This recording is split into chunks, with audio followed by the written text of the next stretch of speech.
अस्सलाम वालेकुम नाज़रीन, जो फैसला कूड़ेदान में जाना था वो 6 साल की ताख़ीर के बाद बिलाखिर कूड़ेदान में गया। और मुझे याद है कि जब ये फ़ैसला आया था तो मैंने इशारों के नावे में अपने कॉलम में ये बात लिखी थी कि ये फ़ैसला एक दिन कूड़ेदान ही में जाना है, और वो फ़िक्रा गोल मोल अंदाज में छप भी गया था। और ये बात बेशुमार दूसरे लोगों ने की, शायद ही कोई समझदार आदमी हो जिसने ये बात ना की हो, और ये बात सच निकली, कूड़ेदान में गया। और अब नवाज शरीफ साहब के वज़ीर आज़म बनने का, चौथी मरतबा वज़ीर आज़म बनने का रास्ता हमवार हो गया है। और ख़बर यह है कि उनके सदर बनने की जो अफवाहें गर्दिश कर रही हैं वो गलत हैं, वो वज़ीर आज़म ही बनेंगे। और यहाँ फिर एक सवाल, एक बहस चल रही है कि क्या फ़ौज चौथी मरतबा नवाज शरीफ को निकाल देगी। इस पर कुछ बड़ी अहम किस्म की मालूमात और तबसरा है। और फिर ये है कि कल एक PTI ने टेलीथॉन किया जिसमें चंदा इकट्ठा किया गया, लेकिन वो इस बुरी तरह नाकाम रहा कि उस पर इतलात ये हैं कि इमरान खान मायूस और दुखी है, और उसने अपनी वकीलों से इस बात का इजहार भी किया है। अच्छा, ये शेर मरवत की एक बात दुरुस्त निकली कि इमरान खान के वकील गद्दार हैं, और फिर एक दिलचस्प बात, लेकिन खैर उसमें भी एक तस्हीह के साथ, देसी जादूगरनी से लेकर वलायती जादूगरनी तक, ये है हमारे आज के मौज़ूआत। नाज़रीन, आज से 6 साल पहले नवाज शरीफ को 5 मुतस्सब जजों ने, जिनको मैंने शैतान मंडली का नाम दिया हुआ है, 2 बड़े शैतानों के साथ मिलकर नवाज शरीफ को नाअहल करार देने का गैर कानूनी, गैर आइनी और गैर अखलाकी और गैर मंतकी फ़ैसला किया, जिसका मतलब इमरान नामी शैतान को बरसरे इक़्तिदार लाना था, और उसको लाया गया। अच्छा, अब ये नाअहली ख़त्म हो गई है, तो कुछ लोग मशवरे दे रहे हैं कि नवाज शरीफ साहब माजी को भूल जाएं और इन जजों को और इन किरदारों को माफ़ कर दें। बड़ी अच्छी बात है, माफ़ कर देना चाहिए, लेकिन नवाज शरीफ की हद तक तो ये माफ़ी मिल जानी चाहिए। सवाल ये पैदा होता है कि इस 6 साल में जो मुल्क की तबाही हुई, वो क्या उसकी भी माफ़ी अखलाकी तौर पर देनी चाहिए। इस 6 साल के दौरान पाकिस्तान की मईशत का जो हाल हुआ वो आपने देखा।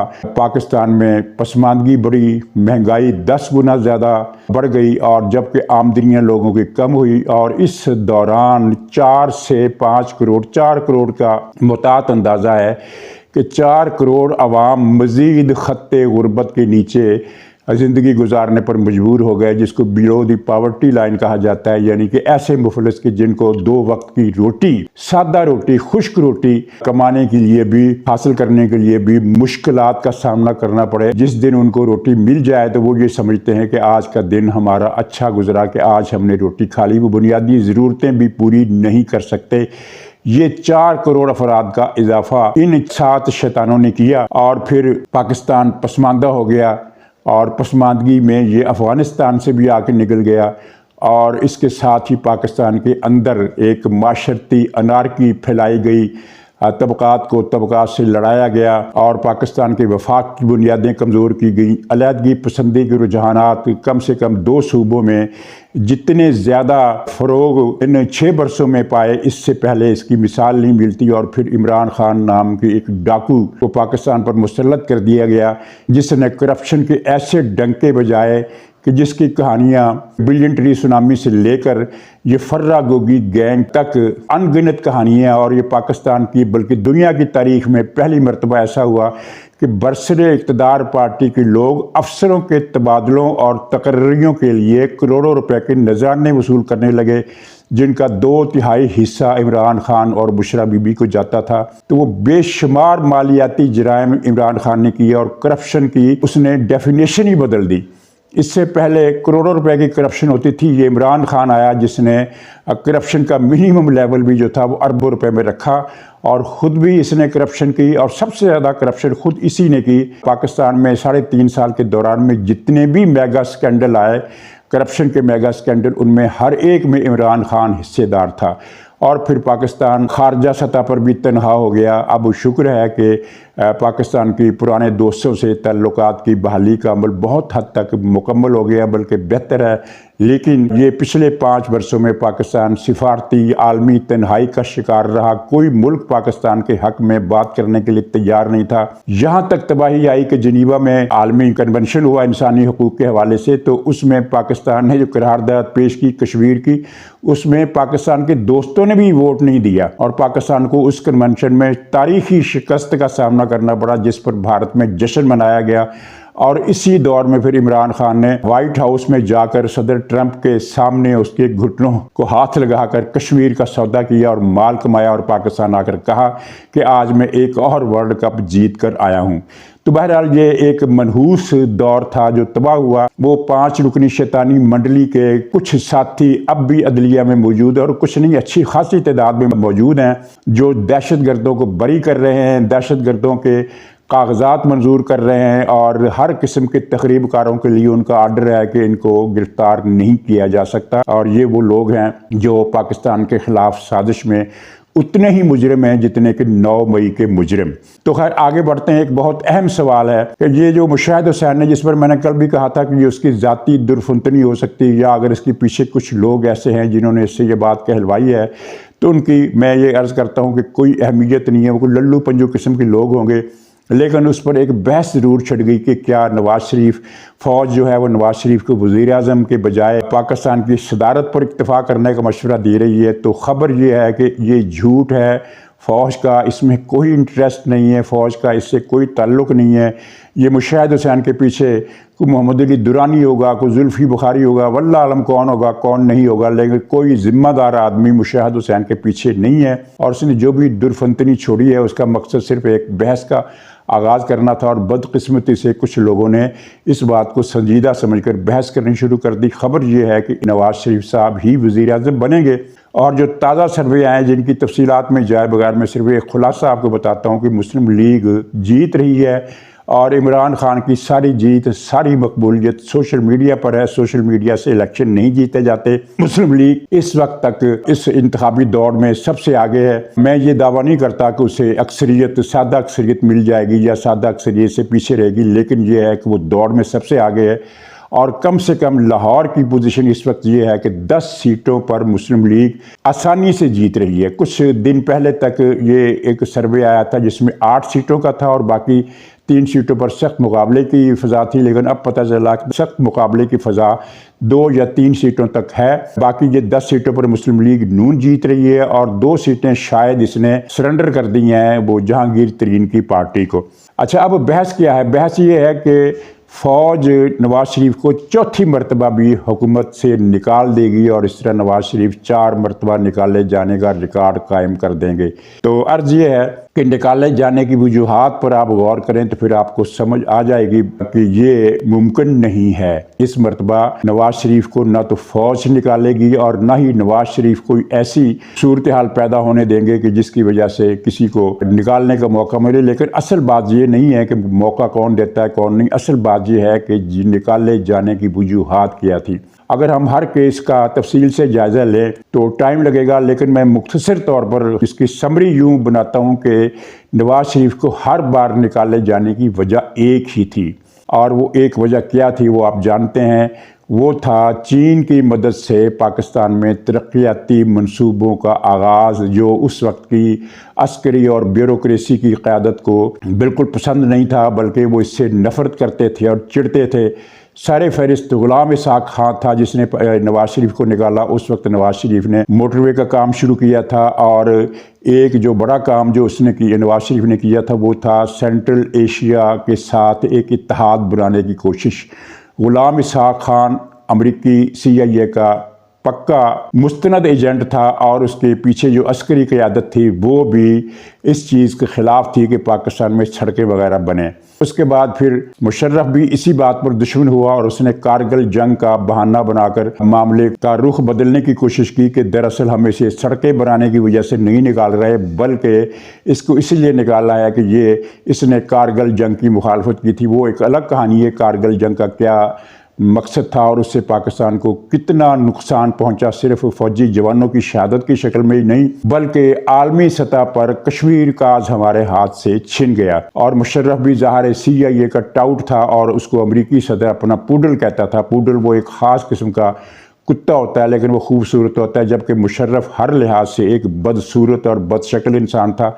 इस लिहाज से उसको पूडल कहना बनता नहीं था, इसे कुछ और कहा जाए, बुलडॉग कहा जा सकता था। उसके बाद फिर जनाब राहील शरीफ और जनरल बिजू बाजवे की भी कदर मुश्तरक दुखती रग एक ही थी, सी पैक। वो गफूरा और वो आसम बाजवा, ये सब इस बात से हलकान हुए जा रहे थे कि अगर सी पैक बन गया तो फिर क्या होगा, फिर हमारे मफादात ख़त्म हो जाएंगे, अमेरिका के मफादात ख़त्म हो जाएंगे। ये अमेरिका की लड़ी के मोती थे तीनों, बाजवा, राहील शरीफ, आसम बाजवा, गफूरा, चारों। गफूरा को तो खैर इतनी अहमियत नहीं थी, लेकिन ये 3 आदमी जो थे ज़्यादा मैटर करते थे, और उनमें से भी 2 आदमी, फिर उसमें बाद में पिज़्ज़ा बाजवा रुखसत हुआ तो उसकी जगह फिर ये जनरल फैज़ ने ले ली। यानी उस साजिशी किरदारों में वैसे तो उसकी पोस्ट और थी, उसकी और थी, लेकिन साजिशी टोली में फिर उसकी जगह इसलिए ले ली। इन्होंने फिर 5 जजों को बुलाया, और ये सारी जंगें आप देखें कि ये जो कहा जाता है कि हर आर्मी चीफ आखिर नवाज शरीफ के ख़िलाफ़ क्यों हो जाता है, तो उसकी वजह ये एक थी। अब सूरत हाल में एक जौहरी तब्दीली आई है, बिल्कुल फंडामेंटल तब्दीली, जिसको हम ये कह सकते हैं कि यानी कायाकल्प हो गई है, और यानी मामला इधर से उधर हो गया है। वो जो सीट थी वो पलट हो गई है। वो क्या हुई है, वो ये है कि अस्करी क़यादत, मौजूदा अस्करी क़यादत पाकिस्तान में सड़कें बनाने, तरक्याती मनसूबे लगाने, चाहे वो सनत के मैदान में हो, चाहे वो ज़राअत के मैदान में हो, चाहे वो सी पैक की शक्ल में हो, वो नवाज शरीफ से ज़्यादा इस चीज़ के ख्वाहिशमंद हैं कि पाकिस्तान को तरक्की दी जाए, पाकिस्तान को तरक्की याफ्ता मुल्क बनना चाहिए, पाकिस्तान की मईशत को बहरानों से हमेशा के लिए निकाल दिया जाए। और ये इस वक्त की अस्करी क़यादत जो है वो नवाज शरीफ से 2 हाथ आगे है इन मामलात में। और आपने देखा भी कि जनरल हाफिज़ आसिम मुनीर की ज़ाती मेहनत और ज़ाती तगोदो की वजह से पाकिस्तान को दिवालिया होने से बचा लिया गया। मैं इसका क्रेडिट 16 माह की हुकूमत को नहीं देता, इसका क्रेडिट जनरल आसिम मुनीर को जाता है। ये आइनी है, ये गैर आइनी है, बहरहाल ये कारनामा उनका है और उन्होंने ये कारनामा किया है। और फिर दूसरी बात यह है कि जितने भी माजी के जनरलों के नाम लिए, ये सब दौलत के भूखे थे, बेइंतहा करप्ट थे। आपको जनरल याद होगा जो सऊदी अरब भागने से पहले 4 अरब रुपए का प्लाट हुकूमत से गन पॉइंट पर लेकर उड़ा। और फिर ये बिजू बाजवा, इसने कितनी दौलत कमाई, वो जनरल फैज़ ने कितनी दौलत कमाई, खरबोपति हो गया जनरल फैज़। तो जबकि मौजूदा अस्करी क़यादत के बारे में लोग ये कहते हैं कि ये तो यानी दरवेशी की एक सतह पर है, ज़ाती ऐशो इशरत, ज़ाती मरात बिल्कुल लेने के हक़ में नहीं है। और ख़ास तौर पर जनरल आसिम मुनीर के बारे में तो जो बातें मशहूर हैं वो आप उस पर यकीन नहीं करेंगे कि वो किस हद तक दुनियावी जाहो, इज़्ज़त और दौलत इन चीज़ों से बेनियाज हैं। मताउल गुरूर कुरान में इन बातों को कहा गया, और ये जनरल आसिम मुनीर इन चीज़ों को मताउल गुरूर ही समझते हैं। तो फिर ये फ़ौज क्यों नवाज शरीफ को निकालेगी, जबकि एजेंडा पहली मरतबा इनका मुश्तरक हुआ है, पाकिस्तान को तरक्की देना, पाकिस्तान को माशी हवाले से महफूज करना, और वो डिफेंस पाकिस्तान का वो तो खैर चीज़ अपनी जगह पर है ही, उनकी प्रोफेशनल जिम्मेदारी है। लेकिन सबसे बड़ी बात यह है कि अवाम का एक एहसास पहली मरतबा आला सतह पर किया गया है कि गुर्बत को ख़त्म होना चाहिए और पाकिस्तान को माशी तौर पर अपने एक मजबूत कदमों पर खड़ा होना चाहिए। तो नवाज शरीफ को इस मरतबा, चौथी मरतबा निकाले जाने का सवाल ही नहीं है। हाँ, ये हो सकता है कि मेरे पास खबर नहीं है, ये मैं अपने अंदाजे की बुनियाद पर कह रहा हूँ कि ये हो सकता है, इसका इम्कान मौजूद है कि वो ये कहें कि अब हमने बुनियादी काम कर दिया है तो चलिए मैं अलग होता हूँ, मैं पार्टी की और हुकूमत की क़यादत करूँगा, वज़ीर आज़म की कुर्सी पर कोई और आकर बैठ जाए। मैं फिर ये वाज़े कर दूँ कि ये खबर नहीं दे रहा, मैं अपने एक इम्कान की बात कर रहा हूँ कि ये इम्कान हो सकता है। इसके अलावा इम्कानात नहीं हैं किसी फसाद के जो पिछले तवील माजी में हमने बर्पा होते देखे मुक़्तदर इदारों की तरफ से। नाज़रीन, कल PTI ने एक वो फंड रेजिंग कैंपेन की इंटरनेट पर, और पाकिस्तान में नेट बंद रहा और जो कि नहीं होना चाहिए था। असल में इस तरह के नेट बंद करने से सिवाय बदनामी को कुछ नहीं मिलता। PTI की सोशल मीडिया, जितनी भी उनकी सोशल मीडिया की दुनिया है, ये पाकिस्तान में कुछ करने के काबिल नहीं है। 200-250 शतुंगड़े हैं जो लगे रहते हैं खुराफात बकने में। या तो उनको आप नथ डाल दें या फिर उनको बर्दाश्त करें, लेकिन ये काम ये नहीं होना चाहिए। बहरहाल इससे आगे बढ़ते हैं। तो पाकिस्तान में पीटीआई के हामियों ने वो वीपीएन लगाकर देख लिया प्रोग्राम सारा। लेकिन बात जो करने की है वो ये है कि इस फंड रेजिंग कैंपेन में, मुहिम में इमरान खान की पार्टी को या इमरान खान को बहुत कम रकम मिली। कुछ 10 करोड़ का अंदाज़ा लगाया गया है बैरून मुल्क से आने वाली। पाकिस्तान के अंदर से जो रकम है उसको हम छोड़ते हैं, बाहर से जो रकम इसको इकट्ठी हुई वो $50,000 थी। $50,000 क्या मतलब, कोई 3-3.5 करोड़ रुपए ओवरसीज, जबकि इनके माजी में जो ओवरसीज के रिकॉर्ड थे वो सब अरबों रुपए में थे, 2 अरब 3 अरब, अगरचे बात ये बताते तब भी झूठ थे। यानी 2 अरब इकट्ठे होते थे और ये कहते थे कि 10 अरब इकट्ठे हुए हैं, 10 अरब के वादे हुए हैं, जबकि 2 अरब मिलते थे, 3 अरब मिलते थे। तो वो 2-3 अरब रुपए की रकम अब 3-4 करोड़ रुपए में आ गई, यानी तकरीबन 100 गुना उसमें कमी वाक़ई हो गई। तो ये टेलीथॉन क्यों नाकाम हुई, इस पर इमरान खान ने अपनी वकीलों से इज़हार तशवीश किया है और नाराज़गी भी इज़हार की है कि मेरी पार्टी के लोग जो हैं वो ज़्यादा काम नहीं करते। और ये इस बात का इल्ज़ाम नेट बंद करने की कार्रवाई को नहीं दिया जा सकता, इसलिए कि इमरान खान की फंडिंग हमेशा ज़्यादा हिस्सा उसका बाहर से ही आता है, पाकिस्तान से उसको हिस्सा बहुत कम मिलता है। यहाँ अगर नेट खुला होता तो 1 करोड़ और बढ़ जाते, इससे ज़्यादा नहीं होने थे। लेकिन बाहर से क्यों रकम नहीं आ रही? $50,000 ये तो कोई रकम ही नहीं हुई, क्योंकि इस वहाँ तो यानी अमेरिका में और यूरोप में, बरतानिया में ख़ास तौर पर जो लोगों की आमदनी है उस हिसाब से वो पाकिस्तानी रुपए के मुकाबले में 50 गुना ज़्यादा रकम आसानी से देते हैं। बल्कि वहाँ का जो रुपए का, डॉलर का, पाउंड का जो रेट है हमारी मालियत के हिसाब से, उस हिसाब से अगर वहाँ कोई $1,000 का तोहफ़ा देता है तो वो 5-6 हज़ार पाकिस्तानी रुपए से ज़्यादा की रकम नहीं बनती। यानी जो वैल्यू है ना पाकिस्तान के अंदर इन्फ्लेशन की, उस हिसाब से तो गोया कि उन्होंने $50,000 जो दिए हैं तो वो लाख 1.5 लाख डॉलर बनते हैं हमारी इन्फ्लेशन के रेट से और उनकी आमदनी की शरह के हिसाब से। जिस तरह कि एक आदमी 50,000 रुपये तनख्वाह लेता है और वो फ़र्ज़ कीजिए किसी चंदे में 500 रुपये का नोट दे देता है, और अगर कोई आदमी 5 लाख रुपए तनख्वाह कमाता है तो उसको तो फिर 6-7 हज़ार रुपये की, 10,000 रुपये की रकम देनी चाहिए। लेकिन अगर वो भी 500 का नोट दे तो फिर तो ये बड़े शर्म की बात है। और ये इमरान खान की इस नाकामी की वजह क्या है? सिवाय इसके और कोई वजह नहीं है कि इसने, इसका जो भरम था वो टूट रहा है और बाहर की दुनिया में भी पाकिस्तानी जो ओवरसीज़ हैं इसके बारे में ठंडे पड़ने लगे हैं। ये ठंडे क्यों पड़ने लगे हैं इमरान खान को भी अंदाज़ा और पीटीआई को भी अंदाज़ा है। पीटीआई के एक साहब जो जिनके सोशल मीडिया के बड़े अहम रुकन हैं, मंसूर आफाक साहब, वो अमेरिका गए और वहाँ जाकर उन्होंने एक जादूगरनी से जाकर पूछा कि पाकिस्तान में इलेक्शन होंगे कि नहीं होंगे। तो जादूगरनी ने बकौल उनके उन्हें बताया कि इलेक्शन नहीं होंगे, कोई कौमी हुकूमत किस्म की चीज़ बन रही है। तो जिससे फिर उन्होंने इस बात को आगे बढ़ाया कि पाकिस्तान में इलेक्शन नहीं हो रहा है और कोई पता नहीं पीटीआई को माइनस रख कर कोई इस तरह। तो इसका जो पोस्टमार्टम है इस फिक्रे का वो मैं अभी करता हूँ, लेकिन मैं पहले ये बता दूँ कि पीटीआई के लोग अमेरिका जाकर भी जादूगरनियों ही की तलाश करते हैं। यहाँ भी एक जादूगरनी उनकी मुर्शदानी है और बाहर जाते हैं तो तब भी वो जादूगरनी ही तलाश करते हैं। ये क्या एक अजीब सोच है। तो और पाकिस्तान की जादूगरनी के बारे में तो आपने सुन लिया कि वो जब उसकी नैब में पेशी हुई और उसकी दरख्वास्त पर केस की समाअत ज़्यादा दिनों के लिए मुलतवी नहीं की गई तो वहाँ वो अपनी साथी ख़तून और अपने किसी अजीज़ के गले लग कर फूट फूट कर रोई। फूट फूट कर रोने का मतलब ये होता है कि धाड़े मार कर रोना, आवाज़ रोने की दूसरे लोग भी सुने, इसको कहते हैं फूट फूट कर रोना। तो जादूगरनी तो पाकिस्तानी देसी जादूगरनी तो रोने पर उतर आई, यानी उसके जादू टूने सारे ख़त्म हो गए, बेकार हो गए। अब ये वलायती जादूगरनी पीटीआई की क्या मदद कर सकती है? मेरा नहीं ख्याल कि कोई मदद कर सकती। तो पोस्टमार्टम ये है इनकी इस इबारत का नहीं, अक़ीदे का।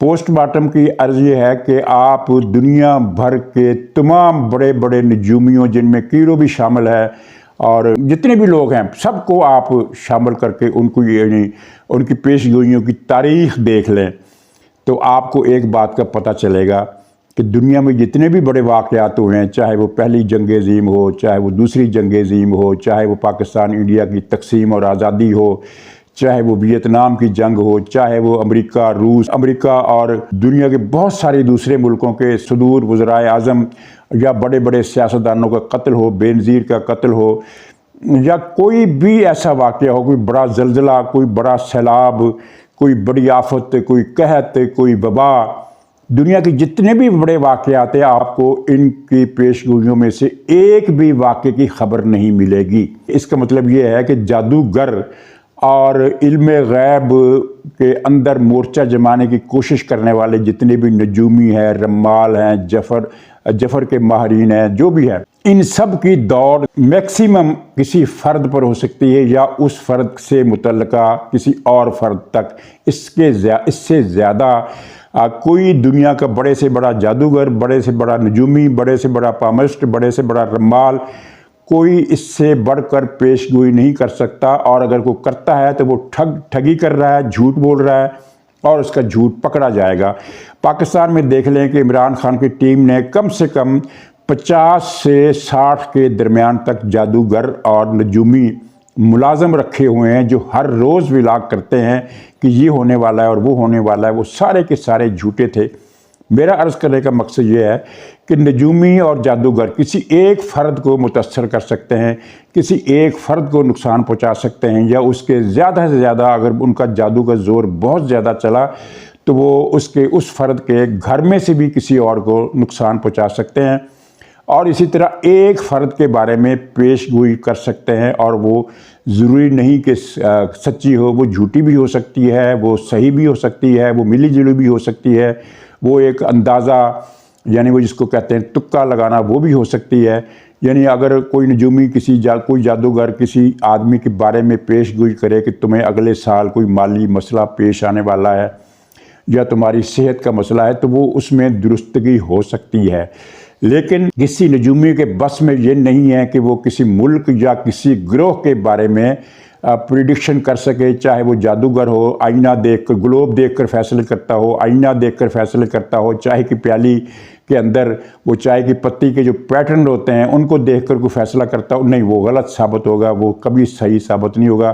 क्योंकि अफराद और गिरोहों में फ़र्क रखा है अल्लाह ताला ने, किस्मत का हाल वो अंदाज़ा नहीं लगाया जा सकता। इनसे बेहतर अंदाजे तो माहरीन लगा सकते हैं। मसलन दो मुल्कों में जंग हुई तो जो माहरीन हैं, जो दोनों मुल्कों की फ़ौजी सलाहियतों के बारे में तफसील के साथ जानते हैं, जोग्राफियाई हालात के बारे में जानते हैं, मैदान जंग की तफसीलात के बारे में जानते हैं, और ये जानते हैं कि किस फ़ौज की क्या खूबी और ख़ामी है और किस फ़ौज के अंदर क्या कमज़ोरी और ताकत है और किस की क़ुव्वत कितनी ज़्यादा है, किसके पास किस किस्म के हथियार हैं, तो वो अंदाज़ा कर सकते हैं कि इस जंग का नतीजा ये होगा। और 100% दुरुस्त वो भी नहीं होता, वो भी कई मरतबा गलत निकला है।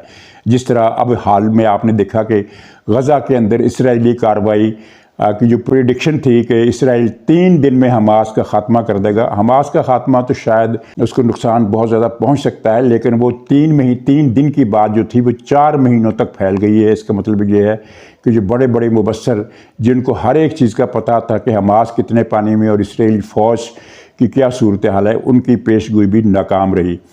तो जादूगरनियों से जाकर ये पूछना कि इलेक्शन कौन जीतेगा, ये इलेक्शन कब होंगे या पाकिस्तान का क्या बनेगा, ये एक जहालत है जिससे पढ़े लिखे अफराद को दूर रहना चाहिए। ये जो मंसूर आफाक साहब हैं, ये पढ़े लिखे आदमी हैं, ये जाहिल अनपढ़ आदमी नहीं है, बल्कि ये अच्छे लिखने वाले अदीब हैं, समझदारी के साथ लिखते हैं।